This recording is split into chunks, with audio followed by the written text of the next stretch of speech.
咱来看国际新闻，讲到这青少年因为瘾网络造成毒品心理问题，甚至是自我伤害，这社群平台敢着爱负责任呢？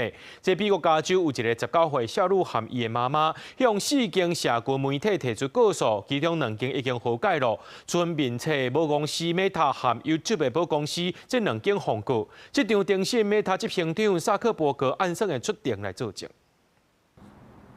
在美国洛杉矶高等法院的外口，有一间公司因的囡仔因为社群媒体伤害死亡的家长，抱囡仔的相片，准备要伫遮收透明。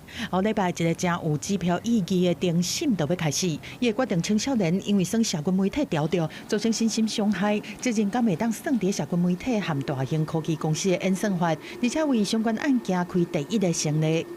这个案件的原告是代号叫 KGM 的19岁少女和伊的妈妈。这对母仔是控诉4间社群媒体公司 TikTok、Instagram 和面册母公司 Meta、Snapchat 和 YouTube 的母公司 Alphabet， 互伊对10岁开始就调伫社群网络，佮引发误质和自杀的想法，和伊相共的案例并不是少数。They're putting profits over our kids' lives.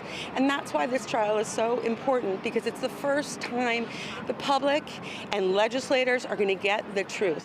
在去高等法院真正的家长内面，阿诺17岁的查某囝对着 Instagram 熟悉的人遐，摕到有掺混坦尼的毒品，因为安尼中毒过身。对洛杉矶来的我个因囝艾利克，在12岁时阵，因为去网络顶悬在流行的禁区的游戏过身。另外，还有倒霉，伊17岁的后生乔丹，在2002年在 Instagram 受到性奴恋了后自杀过身。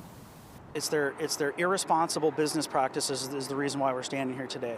KGN 内这场审判已经变作几千件社群媒体伤害求偿案的代表性案例。